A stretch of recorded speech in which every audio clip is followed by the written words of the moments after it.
so blessed to still have my health, to still have the movement in my body, and to be able to share this positive energy with.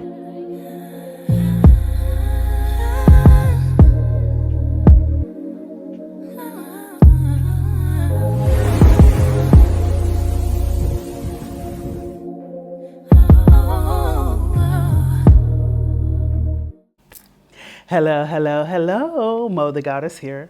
Welcome back to the channel. If this is your first time on my channel, welcome in. Check out some of my other videos. See if there's something that resonates with you. And if so, make sure you like, comment, share. And if you're going to do all that, you may as well subscribe. It's not going to cost you a thing, I promise. But when you subscribe, make sure you hit the notification button so that you are aware when I upload more amazing videos such as this. So before we jump into what this video is about, let me just give you a disclaimer, y'all. I'm in the village with the people, although I'm in a beautiful private villa. There are roosters in the background, okay? You may hear some kids in the background. You may hear some dogs barking. You definitely gonna hear some construction going on right over here, okay? One thing the people in Bali, Indonesia gonna do, they're gonna build something. So I just wanted to give y'all that disclaimer so we can address the elephant in the room right away. But y'all, so for those of you who are tuning in for the first time, you don't know who I am, you have no clue, never seen me before, hey. But I, again, am MoTheGoddess. I live in Bali, Indonesia. I moved here in 2020, right before the pandemic, okay? Like 2 weeks before we started hearing it big time on the news, I moved here following my spirit. I didn't know anything about Bali, Indonesia, didn't know anybody who had ever lived in Bali, Indonesia, didn't know the language, didn't know the food, never visited before, okay? But for some strange reason, I got this calling, this pull, this tug in my spirit telling me to go. Now, if you haven't heard my story before, I am originally from Las Vegas, Nevada. I raised 2 sons by myself, y'all, and everything always felt like a struggle to me. I don't know if there's any other single parents out there who are watching this right now, but although I gave my children the best of what I was able to give them, I always sacrificed so much of myself, you know? And I come from an environment where I didn't have much support. I didn't have nobody giving me nothing. I had to work for everything that I ever had. And because I didn't want my children to be looked at as a statistics, considering 2 young boys, black boys, you know, and you know the statistics, let's just be honest, the statistics that go along with a single mother raising 2 sons. I mean, you know the statistic. You done heard it.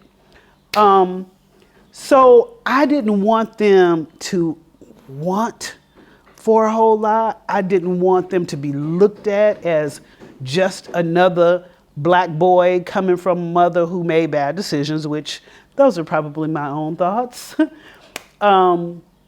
But yeah, so I raised my sons by myself, and I always had 2 jobs and a hustle. Always, always, always. 2 jobs and a hustle, taking care of my sons. And many people from the outside looking in didn't know that I was struggling, couldn't see the struggle, couldn't see the struggle in the way that I carried myself, and couldn't see the struggle in the way that I took care of my sons. Anyway, that's neither here nor there. I just wanted to set it up for you so you could understand all my life I've worked. I worked from the age of 15. So there And I've had a lot of different jobs too, because I've never felt like I should be working. I never felt like working for someone else was for me. I would go to work and really have an attitude like I'm working for these people who know that they don't even seem smart. You know what I'm saying? Like, how am I working for someone and they don't even seem to know as much as I do? That was always my mentality. Like, I should not be working. So, anyway, when my youngest son graduated high school in 2000, he graduated in 2016. And a few months later, I woke up and I looked around my empty apartment because he moved out on the day that he decided, on the day that he graduated, he decided to move out on his own. So suddenly I had this empty nest. And it wasn't something that I bargained for. I could not imagine my life ever having an empty nest. I don't know. It's just like when you're a single mother, it always feels like that is going to be your thing. That single mother title is always going to be who you are. And the day that my youngest son graduated, my oldest son he moved out a few years prior, living with his dad. And my youngest son, he decided that he wanted to move out and move with his friends. So a couple months after that happened, I woke up and it seemed like there was an echo, just a hollowness in my condo. It was just like, it was quiet, but the quiet was very loud. You know what I'm saying? Like, it was so loud that I stopped and I noticed it. And I self-reflected. And I realized that I am no longer this single mother. Now I'm in a home by myself. I don't have to work my fingers to the bone anymore. My kids are gone. What is it that I want? Was the question. What do you want now? First of all, who are you? I had to ask myself that. You're no longer a single mother. You've carried that title for 30 something years. At this point, my oldest son is 32. I've carried the single mother title up into the time that my youngest son graduated from high school and decided to leave. I didn't even have the opportunity to get to know me as an individual. So the question became, who are you? And that's where the journey began. I set out on a quest to figure out who I was. And this girl, single mother, now single woman from Las Vegas, Nevada, took herself on a birthday trip to Atlanta, Georgia. I went to Atlanta and it felt like, and that was my first time ever going to Atlanta. My friends were going to Freaknik when I was younger, but because I was a single mother, I never was able to attend. Like I said, everything always felt like a struggle. Like money was always an issue for me, right? And I didn't want to make that big of a sacrifice because then if I went on any trips, I'd have to get a babysitter or either take my kids with me. Either way, it was going to be expensive. I was going to have to get a room. I was going to have, all the expenses. You know what I'm saying? So I never went out on any trips or I didn't do anything unless my sons were with me and we jumped in the car and we took plenty road trips, but I had never just been on a plane for myself to go and have a good time. So that year after my son graduated high school, I said, you know what? I am going to go to Atlanta. I'm going to see what the hype is about. And I went to Atlanta for my birthday that same year that my son graduated high school. And I remember, y'all, the moment I walked off the plane in Atlanta, it was like somebody had literally turned the light switch on for me. I had a culture shock in my own country. I was walking around the airport and everybody in that mug was black. First of all, the pilots were black on Delta. The stewardesses were black. Then I get off the plane and I'm walking to the baggage claim and everybody in the airport was black. And I was like, whoa. And don't get me wrong, it ain't like they ain't got black people in Las Vegas. But it was just like so richly black. And even on the intercom, the mayor's voice was on the intercom and he was talking about welcome to Atlanta. What's his name? Kasim? Anyway, black mayor at the time. I think it's a black mayor now too. And I'm like, wow. It just felt different for me, you know? And I got my rental car and I went out on the street and I'm like, oh my God. I was noticing the trees. I was noticing the colors of the birds. I was noticing just like every little thing. It was like my senses were so heightened at the time. Everything was, it was like sensory overload, but in a good way. You know what I'm saying? And yeah, so at that time, I had already decided I'm moving here to Atlanta. I hadn't even been anywhere or done anything. I just knew that I was moving to Atlanta. I had an amazing time on that birthday trip. And when I went home, after those 3 or 4 days that I had been in Atlanta for the very first time, I went home, I started looking for jobs. And every job that I had applied for, which was 4 jobs, they all called me back. And it was within like a week's span. After I got back from Atlanta, it was like within a week, they had all called me and wanted to interview me. And of course, that small negative part of me was like, nah, girl, you can't afford it. You just got back from Atlanta. How you think you finna go back to Atlanta? You gonna go back to Atlanta, you gonna get a rental car again, you gonna rent a room again, and then you gonna go on these job interviews and they not gonna hire you. Then that's gonna be wasted money. And then I stopped myself and I thought to myself, no, what if they do hire you? Sometimes we gotta flip the narrative.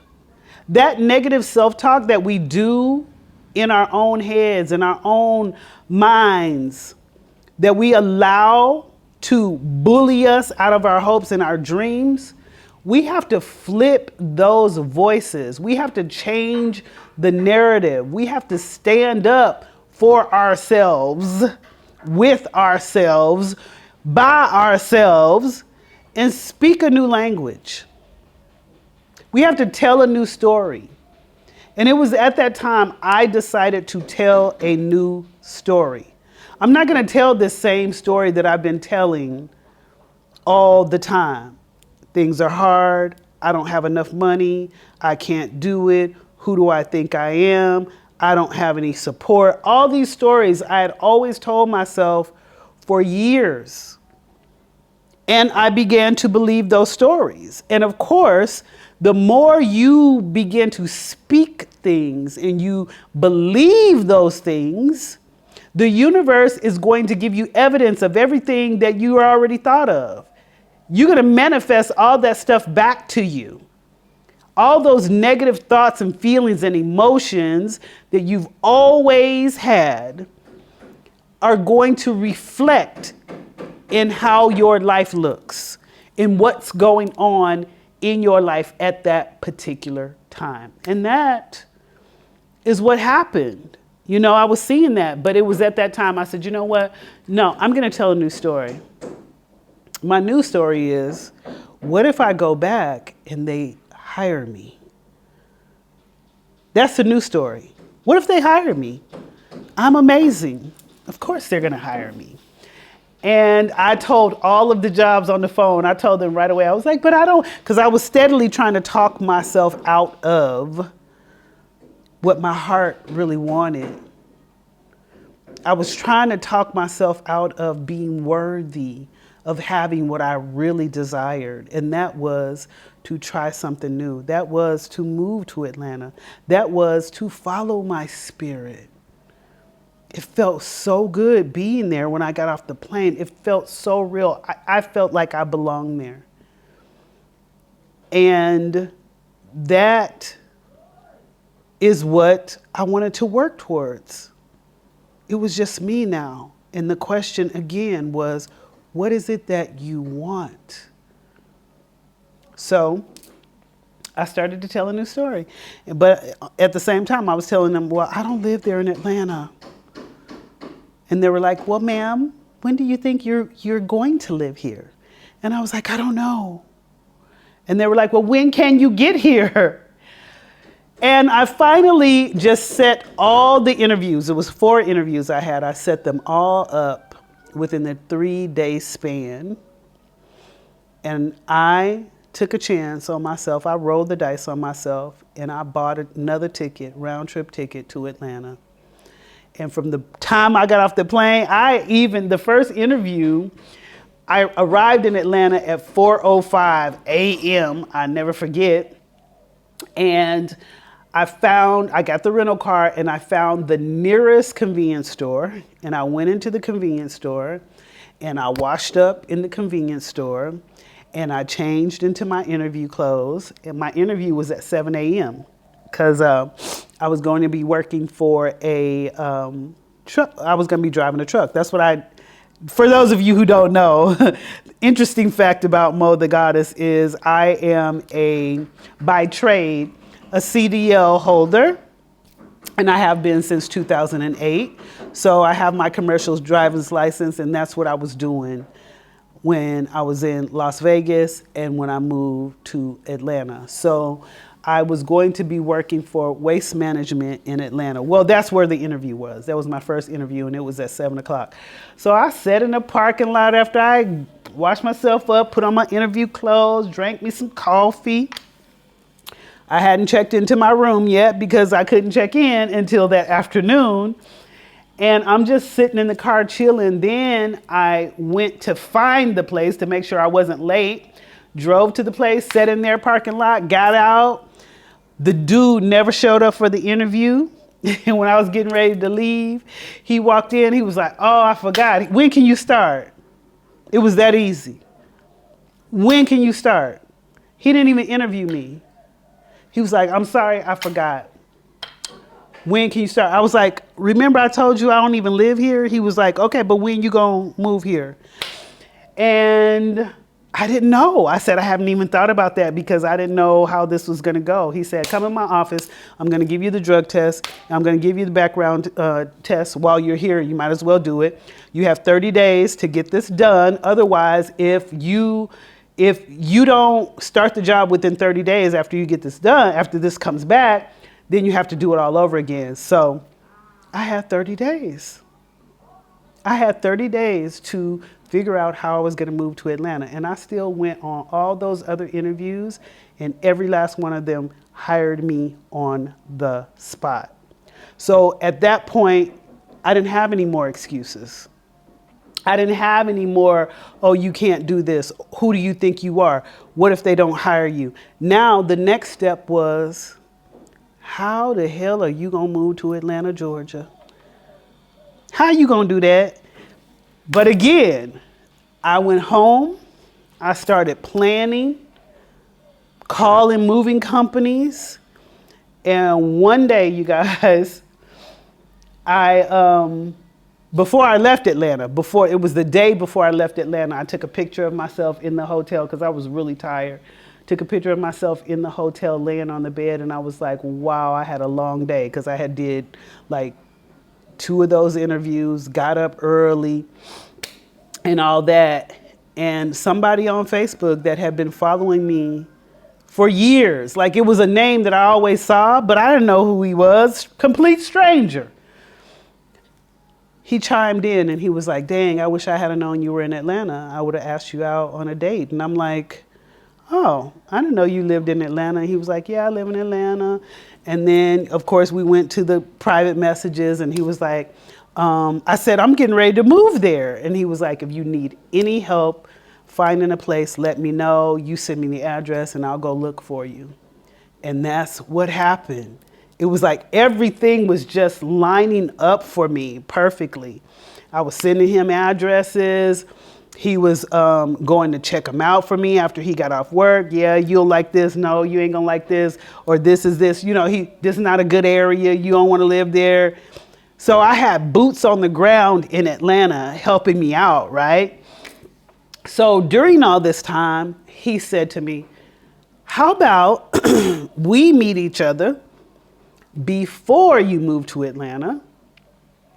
And if we like each other, maybe we can start dating. This was his whole thing. And I was like, well, I just left Atlanta 2 times. I ain't coming back to Atlanta. He was like, I ain't never been to Vegas. I'll come to Vegas. And this man came to Vegas, met me. We had the most amazing time. He was so attractive, so nice. The chemistry was so good. And he stayed in Vegas for a week. Whole time. We just having a good time. We feeling each other, right? So he goes back to Atlanta. Now the plan is, oh yeah, I'm gonna make you my girl. So I'm like, great, you know, because I felt good about it as well. And this guy, anything that I needed, he was like, whatever you need for the move, I'll pay half. I'll pay half. Whatever you need me to go check out, I'll check out.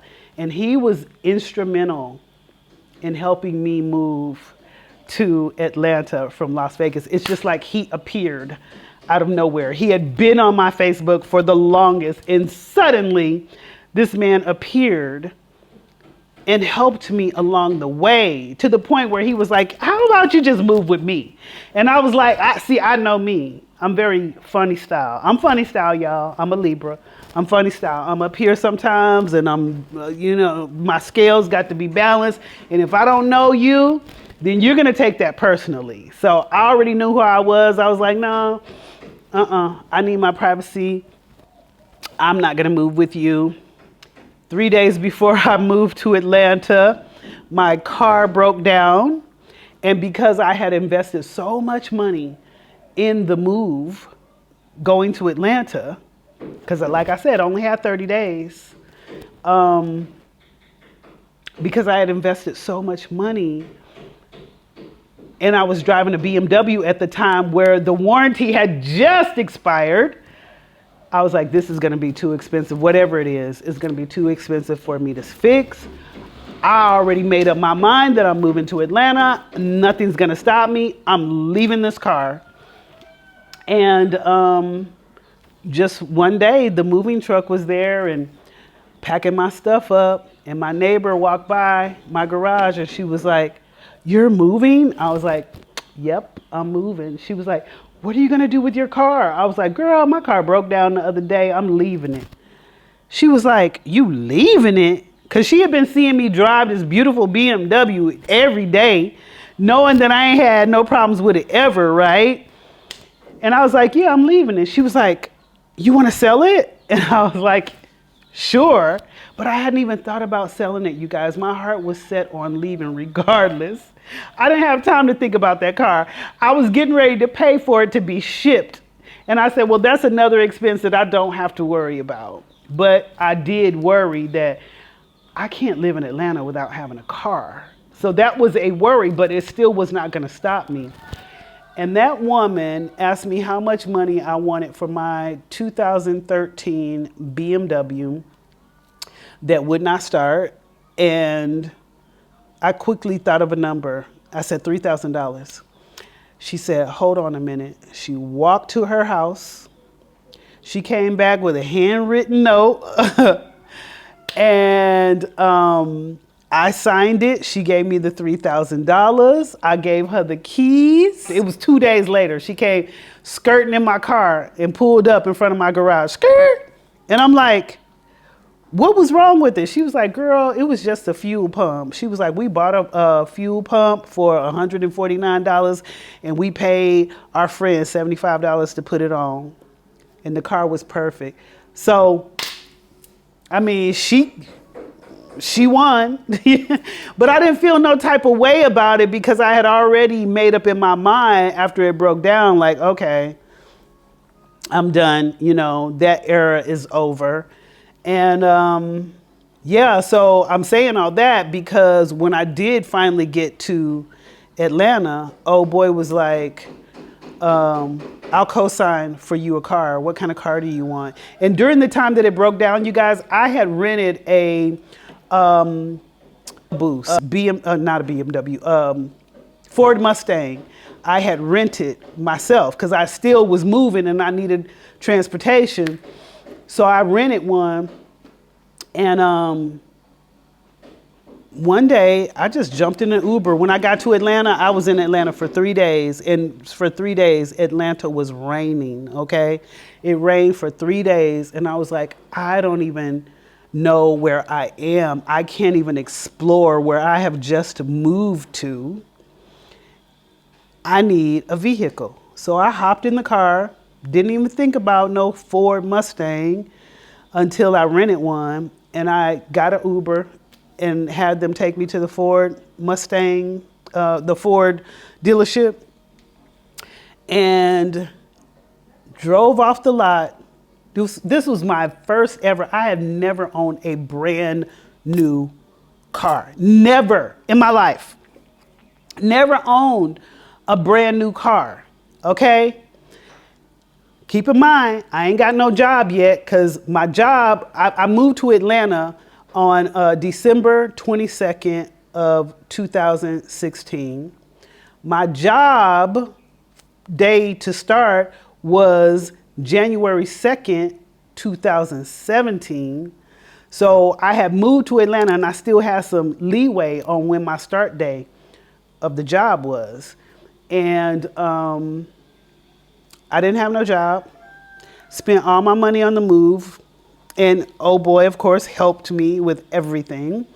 I didn't have nothing. All I had was a promissory note from the job.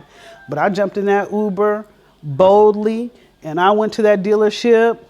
I hadn't even been checking my credit or knowing anything about my credit at the time because single mother, struggle, scarcity mindset. My credit ain't never been good during that time. And yeah, I pulled up to the dealership, got the most amazing car dealer, black guy, you know, very classy, very friendly, sold me an EcoBoost Mustang, the same one that I was driving when I rented it. And the only reason why I even considered the Mustang is because when I rented it and I was driving it, everybody would be like, oh, that car is you. Oh, you look good in that car. You look good in that car. So I jumped into the Uber and I went to the Ford dealership, and that's what I looked at. And that's what I drove off the lot with. Promissory note is all I had. I ain't had no money down. Even old boy was like, let me help you. I want to co-sign. I didn't want his name on anything. I didn't want him to do nothing for me I didn't want his name on nothing. But he did. The down payment was $1,500. I didn't have no money.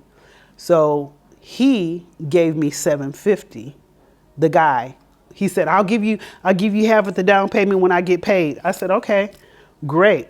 And when I wouldn't let him co-sign, he wanted to give me the down payment. So I was like, okay. And then the dealership said that I could give them a check and I could date it for whenever my first paycheck was. I hadn't even had no paycheck. I didn't even know when payday was gonna be, y'all. But that dealer allowed me to give him a post-dated check for $750. Old boy gave me $750. And that is how I drove off the lot with my first ever brand new car, things just started to line up for me. I began to practice trusting my spirit. And the universe was given right back to me after I changed my story. After I said I'm gonna tell a new story, it was almost like it wrote itself. Once I started to believe bigger, once I started to think on a higher level from a different part of myself, things started to line up. I began to manifest everything that I needed at that time. And let me just tell you this. So I get to Atlanta. Oh boy, perfect, right? Instrumental in helping me with everything. Now he is my new boyfriend. The new year has started. Like I said, I got to Atlanta December 22nd, 2016. He picked me up from the airport. We had planned out our first Christmas together. We bought each other gifts. He put up a Christmas tree in his house. I didn't go to my original condo because he did help me find a condo. He went, paid the money for me, the deposit, all that.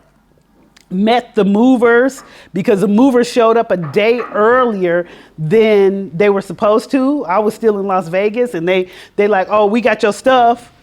Where you at? And I was like, I told y'all I'm not going to be there until the 22nd. Y'all was supposed to show up on the 23rd. They showed up on the 21st with my furniture. And I'm just freaking out because I ain't even signed the lease yet. So old boy left his job, went and met the landlord, paid the deposit, got the key. They said it was okay for me to sign the lease when I got in town. Opened the door for the movers to put my furniture in there. Otherwise, they were going to leave with my furniture. So everything was just like so perfect. And then, so anyway, we spending our first Christmas together. And then he made reservations at this beautiful restaurant. Some of y'all might know it. It's called Rays on the River in Atlanta. And you're actually having, it's beautiful. It's on the river, right?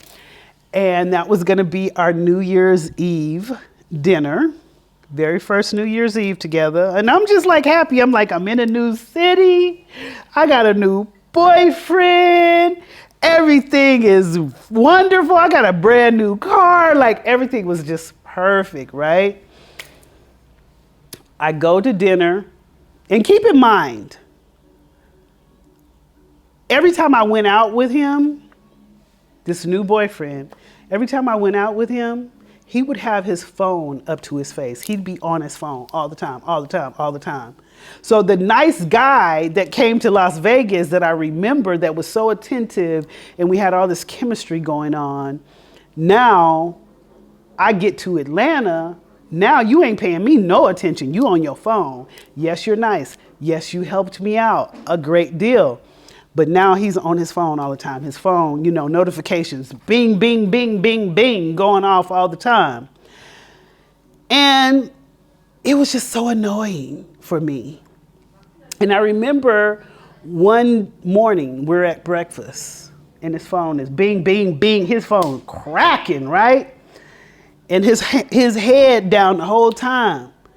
You're not paying no attention to me. It don't even seem like you're enjoying the breakfast. And I said to him nicely, because I'm not a nagger. I don't like to come off nagging, but I'm someone who expresses how they feel. And I was like, I said, you have this beautiful woman sitting in front of you. We're starting something new. And you would think that you would pay more attention to me than you are your phone. And the way he barked at me, he was like, well, I have to work. I'm working. I have to work. How you think I'm going to do what I need to do for you if I ain't working? That manipulative type of behavior. I didn't like it. So I got a little bit of an attitude and he didn't even tone it down. So as the days went on, it was still the same thing. Him and his phone. He'd show up at my apartment and before I even opened the door, he on his phone. And I'm like, I don't like it. I don't like it. I don't even much like it. So New Year's Eve, we go to this, like I said, reservations, New Year's Eve dinner, okay? We planned this out before I even moved from Las Vegas. All this was planned. We're at dinner. I done fancied myself up, got on a beautiful black dress, my makeup done, my hair slicked, honey. I'm just like, This was new. I was really excited about being in Atlanta. And now we're at this beautiful 5-star restaurant. Child, that man, he didn't raise his head up the whole night.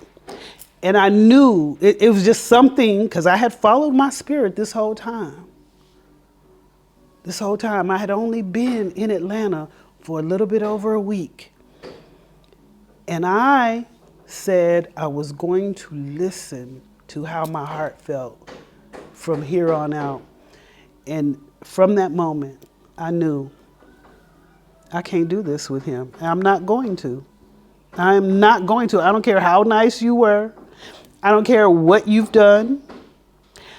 I am not going to start my new year off like this, because my mother used to always tell me, how you start your new year is how you're going to end it. How you start off the new year is how your new year is going to end. So if you start off raggedy, it's going to end raggedy. And I knew, no, I didn't want that. So I had already made up in my mind, I wasn't going to say nothing else to him about his phone. I'd already made up in my mind, once he drops me off, that's it. And he dropped me off that night at my place. When I shut the door, I went in, I blocked his number, deleted him off all my social media. Do you know, I forgot to add this. We lived right around the corner from each other. Right around the corner from each other. Like, I'm on one side of, we lived on a, like right off of Cobb Parkway, which is a busy intersection, or a busy street, right? He lived on one side of Cobb Parkway and I lived on the other side. So the only thing that really separated us is that stoplight, like the 4-way stop there. And less than 3 minutes away from one another, okay? How did that work out? And after I blocked him, after I shut the door that night, I didn't see the man at the stoplight. I didn't run into the man at the grocery store. The man ain't never showed up at my door and say, hey, what happened? Why you blocked me? Or, you know, can I make it better? He ain't never, it's almost like he just disappeared. That last time I seen him at dinner was the last time I seen him. We lived in the exact same neighborhood. I lived in that same place for 3 years in Atlanta, and I never ran into that man nowhere.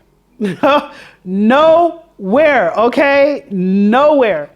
So I always looked at that like that was just, he did what he needed to do.